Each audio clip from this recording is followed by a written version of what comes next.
यहाँ कह रहा है कि इरिडियम 192 सोर्स है। As on today source strength 100 curie, आज के दिन 100 क्यूरी है।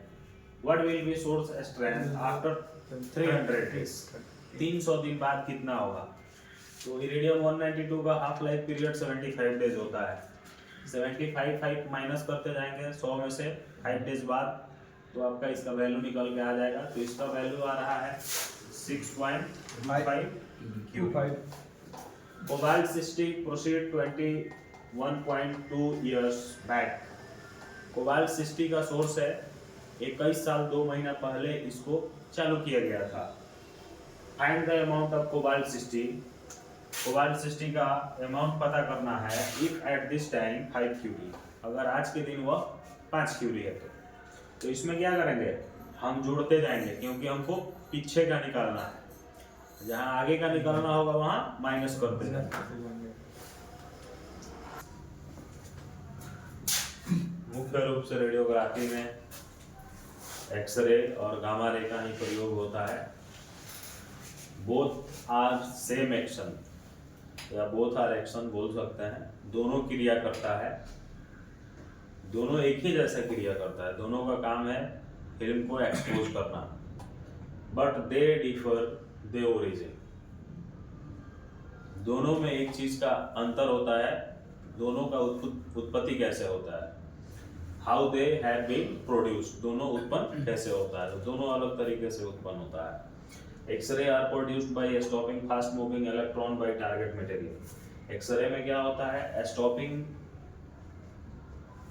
इलेक्ट्रॉन को स्टॉपिंग करता है, फिर उसको फास्ट मूविंग करता है टारगेट मटेरियल पे, वहां जाकर बम्बार्डिंग होता है, फिर आपका एक्सरे जनरेट होता है। जबकि गामा रे आइसोटॉप से प्रोड्यूस होता है, जिसको हम अस्थायी तत्व भी कहते हैं या रेडियो एक्टिव मटेरियल कहते हैं, स्वचालित पदार्थ। ठीक है। By spontaneous emission beats of energy, जो क्या करता है, लगातार छोटा मात्रा में थोड़ा थोड़ा मात्रा में ऊर्जा को बिखेरते रहता है। ठीक है।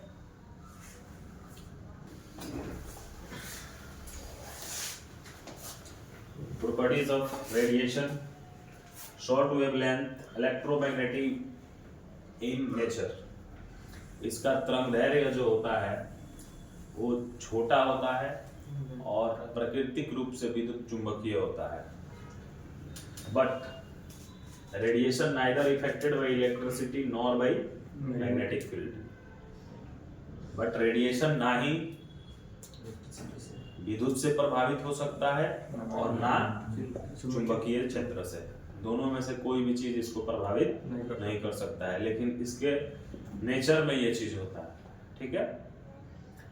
आयनाइजेशन मटेरियल, पदार्थ को आयनीकरण करता है।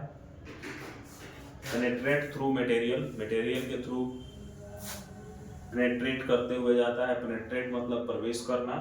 एक्सपोज फिल्म, और जो भी पदार्थ में पेनेट्रेट करके गया है उसको फिल्म में एक्सपोज कर देता है। एक्सरे सोर्स ऑफ इलेक्ट्रॉन जो होता है कैथोड होता है। ठीक है। फोर्स ऑफ प्रोपेल इलेक्ट्रॉन, जो इलेक्ट्रॉन है उसको दबाव कौन देता है, तो विद्युत देता है, करंट। जैसे ही हम बिजली देंगे इस फिलामेंट में, ये फोर्स देगा। टारगेट टू स्टॉप इलेक्ट्रॉन, जो इलेक्ट्रॉन यहाँ रुका हुआ है वो टारगेट पे जाके टकराएगा एनोड पे, फिर बम्बार्डिंग होगा और फिर आपका एक्सरे निकलना शुरू होगा। ये एक्सरे ट्यूब है, इसमें ये हैंडल है दोनों तरफ, ये टारगेट मटेरियल एनोड है, ये फोकसिंग कैप है, कप है, जो आपको जिस दिशा में जहाँ पे हमको इलेक्ट्रॉन मूव करना है वहीं पे मूव करेगा। ये फिलामेंट है। यहाँ बेरिलियम ट्यूब विंडो होता है जो कि ऑब्जर्व नहीं करता है, रेडिएशन को बाहर निकालता है। ये मेटालिक ट्यूब है, ये हैंडल है, टारगेट मटेरियल एनोड है, फोकस स्पॉट यहाँ पे होता है जहाँ पे जाके हमारा इलेक्ट्रॉन टकराता है।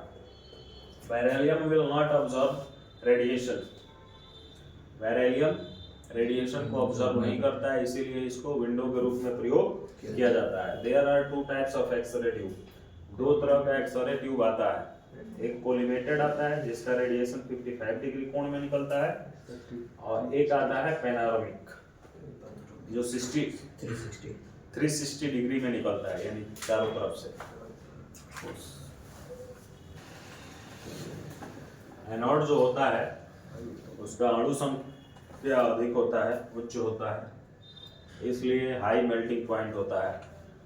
बहुत ज़्यादा हीट पड़ने पे पिघलता है, बहुत ज़्यादा हाई हीट डेसिपेशन होता है। इसमें एक गुण है कि हीट को ऑब्जर्व नहीं करता है, वितरण कर देता है, बांट देता है, बाहर निकाल देता है, इसीलिए लंबे समय तक ये मेल्ट नहीं होता है। इसीलिए इलेक्ट्रॉन बॉम्बार्डिंग के लिए एनोड का प्रयोग किया जाता है। एक्सरे इक्विपमेंट असेंबलिंग और equipping different component to perform a given task. कोई भी काम को करने के लिए असेंबल करना होता है छोटे छोटे अलग अलग कंपोनेंट्स को, तब जाके कोई कार्य पूरा होता है। तो एक्सरे में आपको इन चार चीज़ों को इक्विप करना होता है। एक्सरे ट्यूब केवल करंट के लिए, कंट्रोल पैनल रेडिएशन चालू करना बंद करना, स्टेबलाइजर वोल्टेज कंस्टेंट करने के लिए, ये चार चीज चाहिए होता है। ठीक है,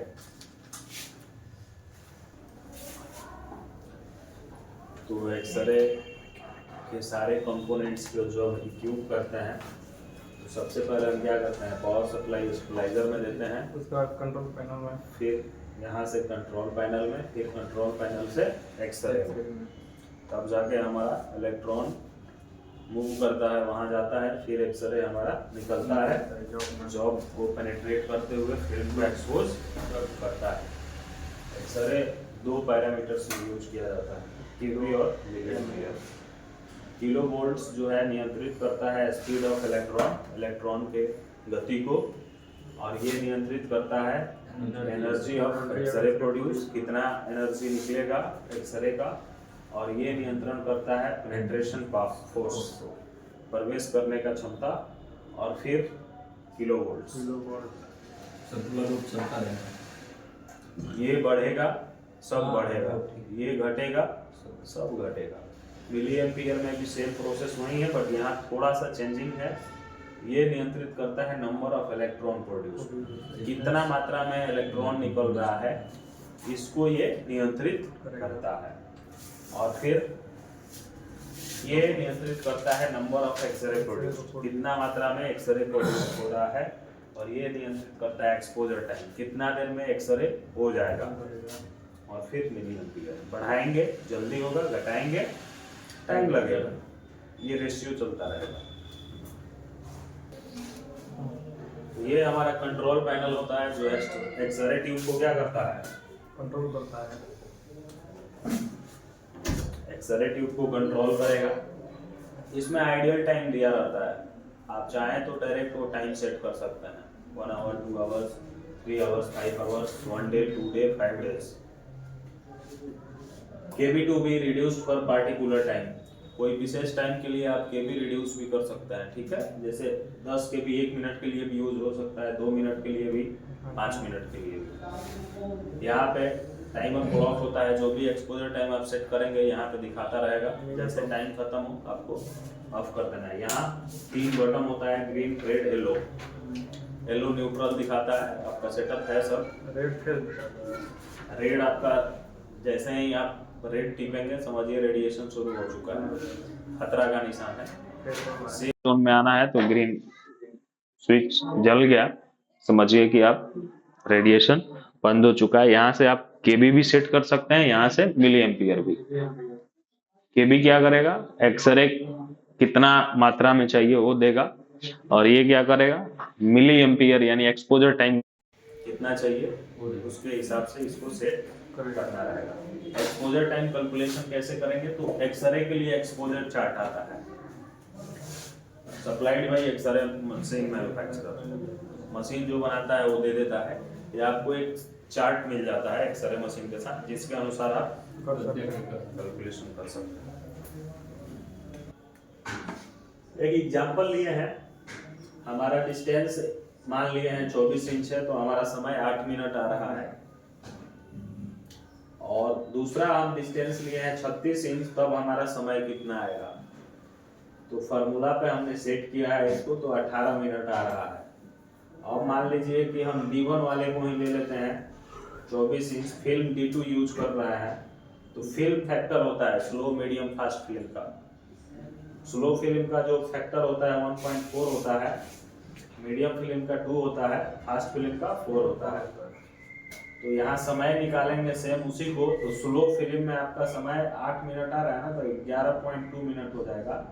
मीडियम फिल्म में 4 मिनट हो जाएगा और फास्ट फिल्म में 2 मिनट हो जाएगा। फिल्म के अनुसार आपका समय चेंज होगा, ठीक है। अब नहीं तो 8 मिनट आप लगा दीजिए, कौन फिल्म यूज कर रहे हैं 8 मिनट रहने दीजिए, तो फिल्म ही खराब हो जाएगा। If fast film uses, then time is less, and slow film then time is more. Slow film पे समय ज़्यादा लगता है, फास्ट फिल्म पे समय कम लगता है।